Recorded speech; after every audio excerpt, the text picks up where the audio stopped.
Hello and welcome to this edition of ACFCS's interview series, Emerging Risks. This series takes a look at what is happening within the financial crime and compliance world and asks our expert members for their take on how to tackle these issues.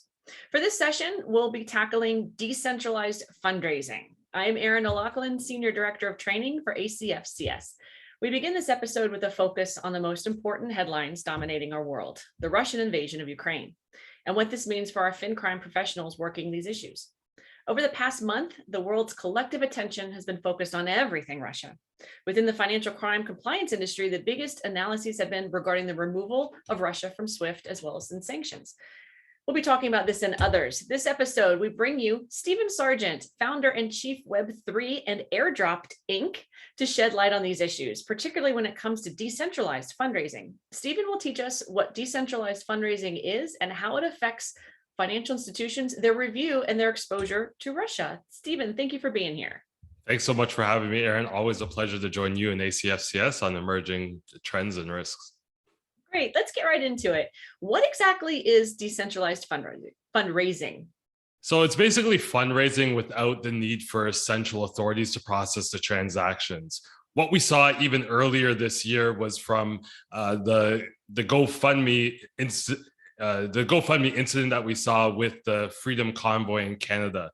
So they raised over $10 million, and quickly the government got notice of this, and the government had probably some few conversations with GoFundMe, and all of a sudden the fundraising stopped. The money didn't get where it needed to go, and they had to use alternative methods. The first thing that they chose was cryptocurrency, as people were able to donate using cryptocurrency without governments or law enforcement being able to intervene with the transactions. And this is hugely important when you're fighting for something that may not be illegal directly, but is definitely politically heated or against maybe some of society's norms. So this happened with Canada, you said. Is it happening with Russia now as well? We see how much Ukraine has been forced to raise through cryptocurrency. They're using a Ukraine exchange in Kuno to finance a lot of the defense efforts, because to raise these large sum of funds, centralized things like GoFundMe, like Patreon, won't accept donations if they're being used for violence or military equipment. So if you're trying to raise funds to support a military against what's an unnecessarily unfair attack, cryptocurrency is one of the few ways that you can do so. We're also things like the Ukraine DAO that's also raising money through things like NFTs, and who's helping engage other DAOs that raise money. And a DAO is like a decentralized autonomous organization where there's no central authority governing it. It's a group of people like-minded that want to contribute to one effort. And in this case, the effort is raising funds to help Ukraine fight off Russia. How would a cryptocurrency exchange see it and be able to differentiate it fundraising for illicit purposes versus fundraising through trying to get to a group of people like the refugees? How would they actually see that in their systems? I guess the best way is to see exactly the address in which it's going to. Exchanges use cryptocurrency and blockchain analytics tools like Chainalysis, Elliptic, or TRM Labs to view the addresses that the funds are being sent to. In this case with Russia, it's actually being sent to an exchange. So it's an exchange wallet that's being used. So it's actually really easy to monitor. The exchanges help facilitating some of that cryptocurrency into actual fiat funds. But what we've also learned is that they're also able to buy some of their military supplies from vendors that are able to accept cryptocurrency. So this is a way quicker way to raise funds, and it's actually a lot more efficient. But there is the threat of illicit actors. We've seen counterfeit NFTs being sent to these same addresses, probably in hopes that it'll be sold for a large amount by a do-gooder, and then they may get the residuals off that sale, that NFT sale. So there's ways that criminals, just like in the traditional fundraising, there's always a way that criminals are going to infiltrate and play on people's emotions and wanting to help to kind of intercept some of these illicit funds. Specifically in Ukraine, they were going to come up with an airdrop. Once again, criminals got in there before they were able to kind of process those transactions. They were able to kind of create or mimic an account that was being said to support the Ukraine efforts, and people had lost a significant amount of money donating to that, not realizing that wasn't being backed or operated by the Ukraine government. You mentioned airdrop. Can you tell our viewers what exactly, in a layman's terms, what exactly an airdrop would be in terms of cryptocurrency? In this case, it's usually done to support members of a community. So if you have a bunch of community members at ACFCS, let's just say everyone's taken the certificate, they're all members of the community. And one day you're like, oh, we have this special course. Why don't we offer this special course to all the customers? You want to be able to, well, who are the customers still of ACF? Some people have moved on to other organizations or they're not a membership. So you want to look at, and you can use that by taking basically a snapshot of all the addresses that are part of your NFT project or cryptocurrency project, and then actually send them tokens or send them courses to show them appreciation. And that's what they were looking to do, is to appreciate all the people that were donating to them by providing these airdrops. Is an airdrop on the blockchain? Can that be traced? Definitely, all the airdrops can be traced on the blockchain. It also can be used by illicit actors in the sense that if you are a quite famous person in this industry, I can airdrop you my NFT token and say, hey, look it, Erin bought one of my tokens. She's endorsing my NFT. So illicit actors also use this with celebrities because your address is public knowledge and most people will know who some of the famous accounts are. NFT projects are actually using it to try and create credibility and legitimacy with some legitimate members in the industry. So you also have to be aware of that as well. So you're saying Airdrop is a form of decentralized fundraising? It could be. I definitely think it could be used. It's more of, I think, some more supporting the community that's supporting you is where I say, I don't think people would use Airdrop necessarily for fundraising. They would just rather do cryptocurrency transactions or selling of NFTs and using those funds to transmit via cryptocurrency. Not so much, they wouldn't use it, I don't think, so much as like fundraising itself. Oh, gotcha. Thank you for that distinction. I'm going to go back a little bit. You mentioned counterfeit NFT, if I heard you correctly. How can you get a counterfeit NFT, again, without getting too technical? How do you do that? Well, basically, the NFTs are associated with certain projects. So once again, let's just say ACFCS, they actually did an NFT of me and Joe Chicolo, which were amazing.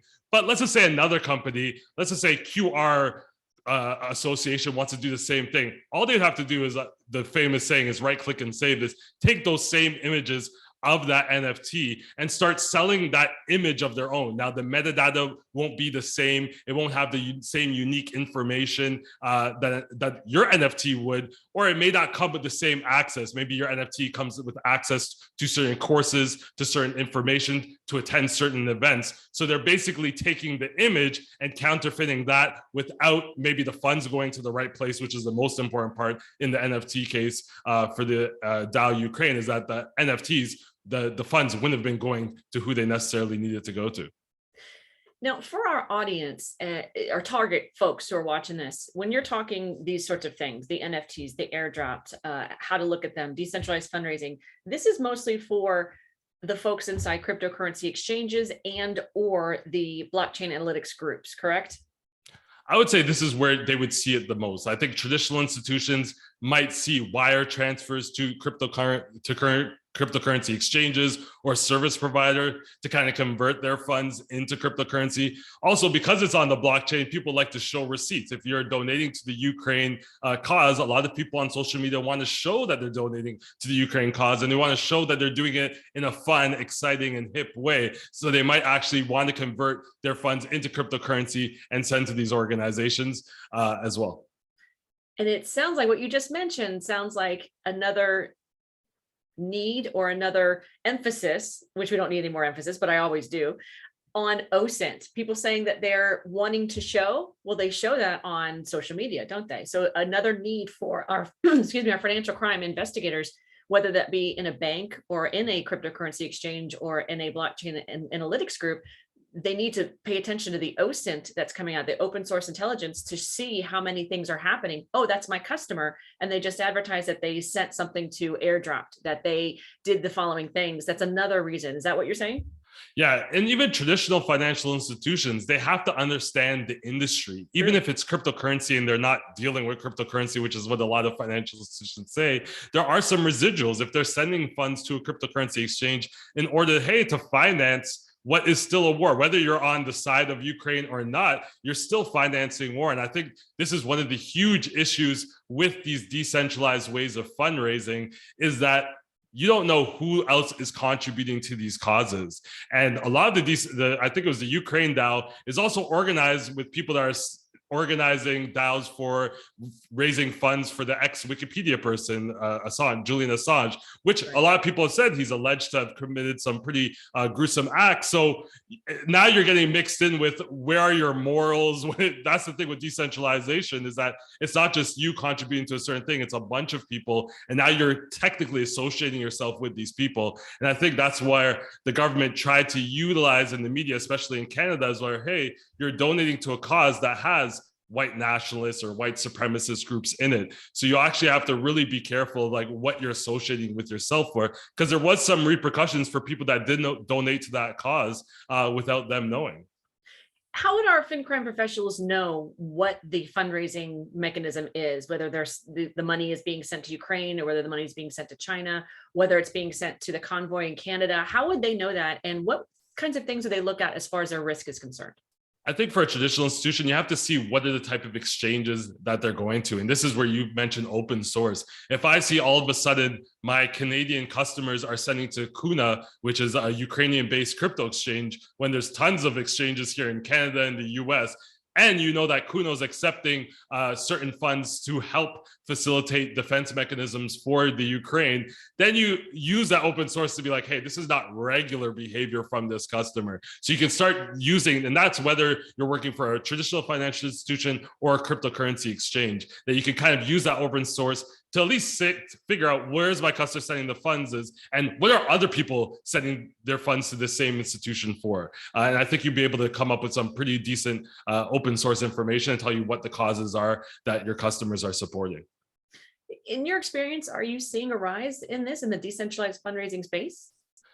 Not so much. I think we're seeing it first with the convoy and then second with the Russian invasion on the Ukraine. And I think going forward, this is the way it's going to be, because these centralized platforms, at the end of the day, they have political pressure on them. If this was a US issue and you were dealing with a US centralized fundraising platform, you would have to believe that the US political stance is going to have a lot more influence. Let's just say the US says, we do not want to support the Ukraine, and there's a fundraising mechanism to support Ukraine going through GoFundMe. I think definitely you would see how quickly those funds would stop going to certain causes. And I'm just using the US as an example, but we see this with Canada. Anytime you kind of disagree with the government, you have to be careful when centralized places, because they do have to also stay in business, and they may take the side that's not favorable for certain causes in order to stay in business.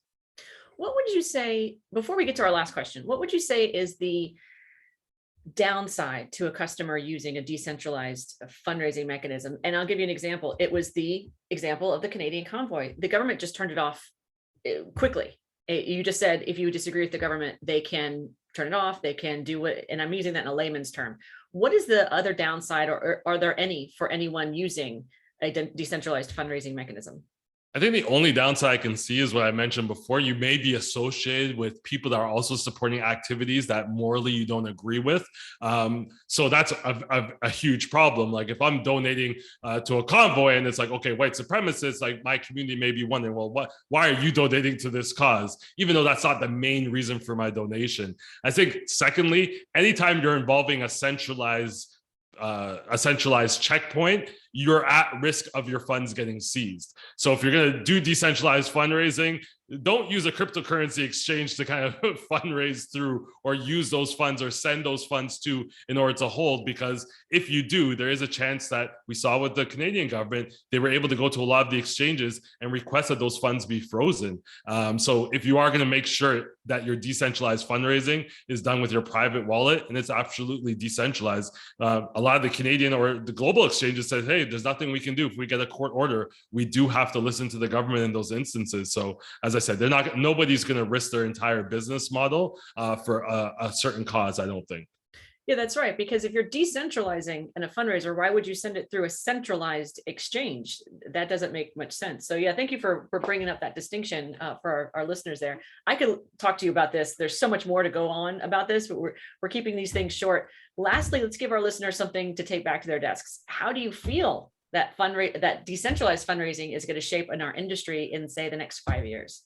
I think we'll see more and more of it. And to kind of answer your last question, why are people using centralized exchanges, is because people aren't ready to be their own bank. I know I'm not. We like to pick up the phone when our credit, we don't even worry about our credit card. We throw it all over the place. We log it into every single website. It doesn't work that way in the decentralized network. You make a mistake, a scammer gets to you, a hack gets to you, your funds are gone. There's no one to call. There's no, customer service to say, don't worry about it. We'll cover that as long as you didn't give your credit card to anybody. But in decentralized world, that people aren't ready to be their own bank. So I think we'll see it more often, but I think we're seeing it's still a smaller few people that are using this method. And as I said, with the Convoy, I feel like a lot of people use traditional, or I would say traditional, but centralized exchanges in order to facilitate some of the fundraising. Moving forward, you can't do it that way. So you're going to have to be able to navigate with your own private wallet. And I think the more and more we're going to see is that there's definitely some failures to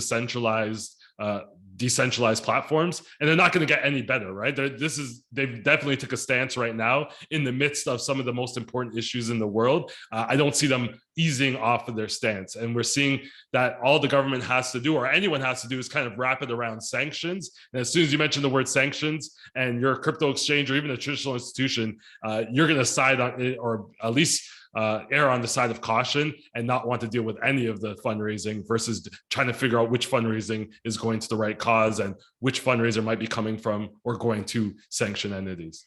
Absolutely, because the government has taken that question of your risk appetite away. You don't have a question anymore. You have to obey what the sanction is, and there's no choice in that one. And I fully back any financial institution who obeys with sanctions. They have to, right? There's been a lot of lessons learned, especially in the Canadian convoy and this Russian invasion of Ukraine. There's so much more that we could talk about, but thank you so much for being a part of our new Emerging Risks interview in this content series, Stephen. To all of you viewing, please check out the ACFCS website for additional interviews. This one will be posted shortly on the ever-evolving situation in Ukraine, as well as other timely topics we'll need to explore within the Emerging Risk interview series. This isn't going to stop. We're going to talk about other risks coming down the pike, and any ideas that you have, send us, let us know. Until then, keep up the good fight, everybody. Thank you, Stephen. Thanks so much, Aaron.